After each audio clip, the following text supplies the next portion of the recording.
Guys कैसे हैं आप सब लोग। मैं हूं आपका दोस्त असलान और आप देख रहे हैं मेरा चैनल जी फ्लिक्स। तो गाइस रीइंकार्नेशंस के एपिसोड 256 के साथ हाजिर हूं। तो गाइस लास्ट एपिसोड के एंड पे हमने 4 पावरफुल गार्ड्स को देखा था। उनमें से जो एक डार्क गार्ड होता है वो वहां पर हमारे लिंजुई की तरफ देखकर गया था। आखिर जब वापस आ चुका है तो इसका मतलब यहाँ पर चीजें इंटरेस्टिंग होने वाली हैं। तो उसने लिंजुई के अंदर उस ब्लैक पंख को पहचान लिया है। तो अब यहाँ पर आगे देखते हैं क्या होने वाला है।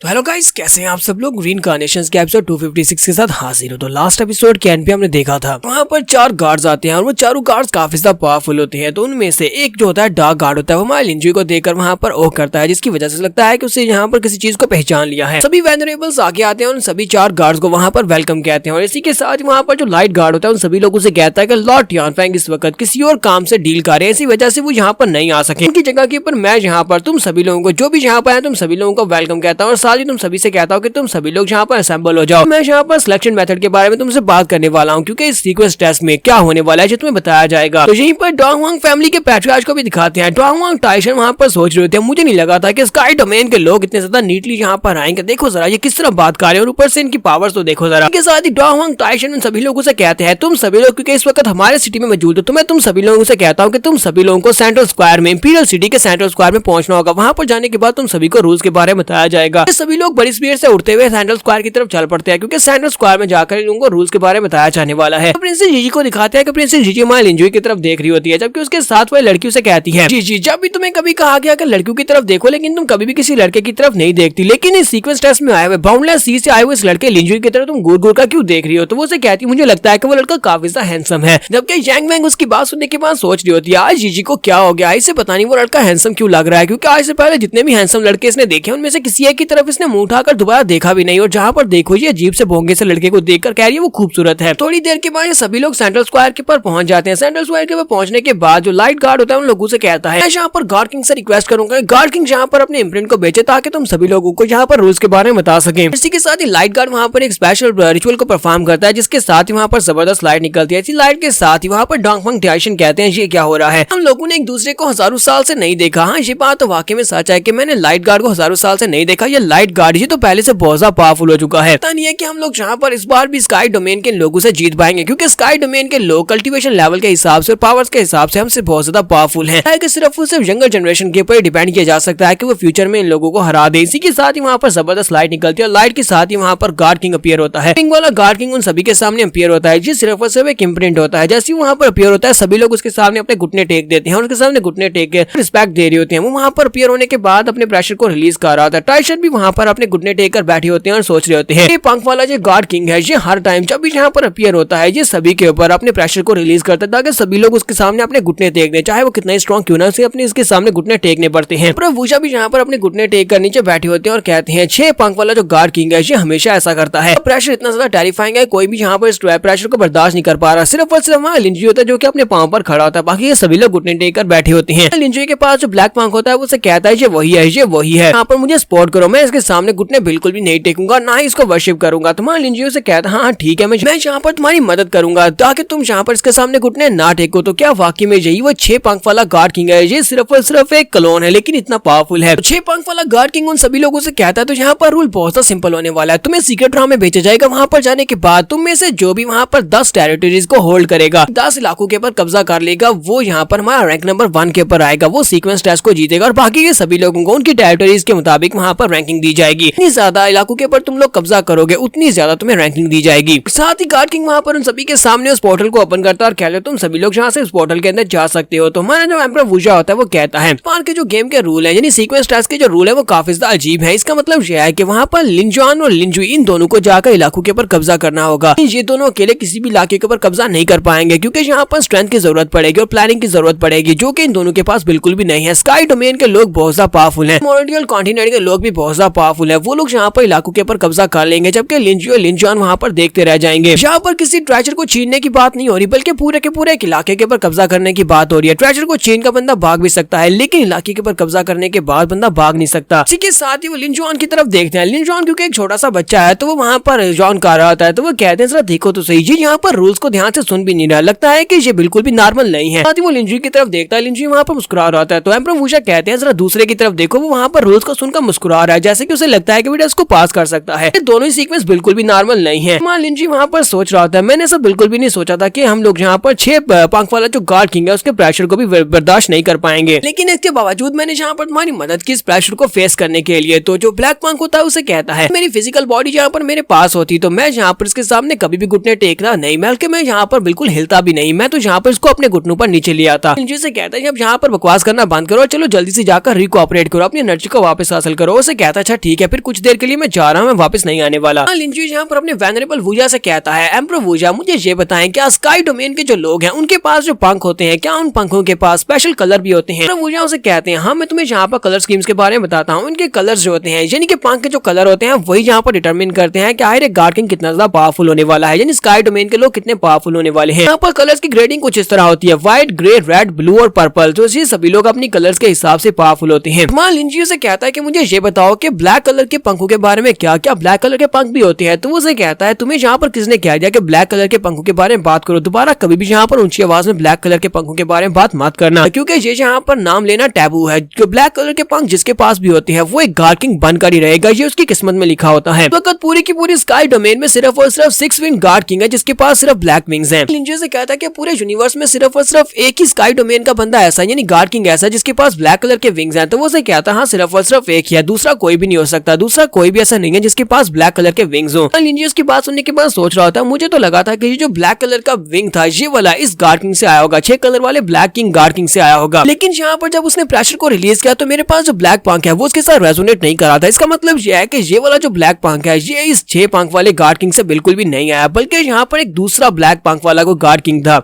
तो लाइट गार्ड उन सभी लोगों से कहता है कि इससे पहले वो सीक्रेट रूम कम्प्लीटली ओपन हो उसमें 1 दिन लगेगा, तुम सभी लोगों के पास पूरा 1 दिन है, जाओ जाकर रेस्ट करो, कल यहाँ पर जो सीक्रेट रूम ओपन हो गया तुम सभी लोगों को कल अंदर जाने का मौका मिलेगा। तो आज की हम लोग यहाँ पर बात को खत्म करते हैं, तुम सभी लोग जा सकते हो। इसके साथ ही डार्क किंग जो होता है हमारे लिंजी की तरफ देख रहा होता है, वो वहाँ पर कहता है तो मुझे वो जो ब्रेथ महसूस हुई थी वो इस लड़के के पास से महसूस हुई है, यानी कि इसके पास वो डार्क पंख है। कहता है जो भी मुझे महसूस हुआ था इस लड़के के बारे में वाकई में सच है। इसके साथ ही लिंजू को दिखाते हैं, लिंजू हमारे लिंजी के पास आता है और अपने पास एक स्क्रॉल निकाल कर लिंजी को देते हुए कहता है इसके ऊपर सारी की सारी इन्फॉर्मेशन है, 9 नेदर सी और साथ में बाकी के सभी इलाकों की फैंग्राम के बारे में जो भी इन्फॉर्मेशन लोगों ने इकट्ठी की थी वो सारी इन्फॉर्मेशन मैं तुम्हें दे रहा हूँ। तुम्हारा लिंजी से कहता है तुम्हारा बहुत बहुत शुक्रिया। बाकी के सी एरियाज के बारे में क्या? वो से कहता है मेरे पास नहीं है, जबकि यहीं पर हमारी प्रिंसेस जीजी अपने पास स्क्रॉल लेकर आती है और कहती है बाकी के सी एरियाज के बारे में मेरे पास इन्फॉर्मेशन है। हैंग वैंग उसे कहती है जीजी ये तुम क्या कर रही हो, तुम इस लड़के को ये वाली इन्फॉर्मेशन क्यों दे रही हो, तुम्हें पता है कि इस इन्फॉर्मेशन को हासिल करने में कितनी ज्यादा मेहनत लगी है। जीजी उसे कहती है क्योंकि हम लोग इस बंदे के साथ यहाँ पर कोऑपरेट करने वाले हैं, हम लोग इसके साथ कल टीम बनाएंगे, इसी वजह से मैं इन्फॉर्मेशन इसे दे रही हूँ। लिंजी से कहता है अच्छा ठीक है कल हम लोग यहाँ पर इकट्ठे ही अंदर जाएंगे। जीजी से कहती है हाँ ठीक है मेरी जान, हम लोग कल इकट्ठे जाएंगे। यांग वेंग उसका हाथ खींचते हुए कहती है जीजी चलो मेरे साथ आओ, तुम इस लड़के के साथ बात नहीं कर सकती। वो उसे कहती है बिग सिस्टर अब तुम्हें क्या हो गया, तुम अचानक से ये सब कुछ क्यों कर रही हो? उसे कहती है तुम यहाँ पर ऐसा नहीं कर सकती, ये एक बहुत ही क्रिटिकल मोमेंट है, तुम यहाँ पर एक लड़के के साथ उसके प्यार में नहीं पड़ सकती। तो क्या वूजा लिंजी से कहते हैं लड़के लगता है लड़कियों के साथ तुम्हारी किस्मत काफी ज्यादा अच्छी है, तुमने यहाँ पर एक लड़की को पटा लिया है। तुम्हारे लिंजी से कहता है हाँ यही समझ लो। सिनेमा लिंजी के रूम का दिखाया जाता है, वो रूम में बैठा कल्टीवेट कर रहा था, साथ ही वो कहता है तुम यहाँ पर कब से हो, चलो जल्दी से सामने आ जाओ, तुम्हें यहाँ पर मुझसे कोई बात करनी है। तो उसी वक्त डार्क किंग वहाँ पर अपीयर होता है और उसे कहता है लड़के क्या तुम वाकई में यहाँ पर मुझे सेंस कर सकते हो, तुम वाकई में सिंपल नहीं हो, मैं यहाँ पर तुम्हें ढूंढने के लिए आया था, लेकिन असल में मैं तुम्हें नहीं ढूंढ रहा बल्कि मैं तुम्हें ढूंढने के लिए आया था। तुम्हारा लिंजी से कहता है क्या तुम यहाँ पर क्लियर बात करोगे, तुम मुझे ढूंढने के लिए आओ लेकिन मुझे नहीं ढूंढ रहे। इसी के साथ ही उसके सामने वाली साइड पर आता है, चुटकी बजाता है। तो उसी वक्त हमारे लिंजी के पास से ब्लैक पंख बाहर निकल आता है। लिंजी भी इस बात से काफी ज्यादा हैरान होता है कि ये अचानक से ब्लैक पंख अपने आप मेरी बॉडी के अंदर से बाहर कैसे निकल आया। यहाँ पर हम लोग अपनी एपिसोड 256 का एंड करेंगे। एपिसोड की एक्सप्लेनेशन अच्छी लगी हो तो कमेंट करके जरूर बताइएगा, चैनल को सब्सक्राइब कर दे, वीडियो को लाइक और शेयर कर दें। शुक्रिया।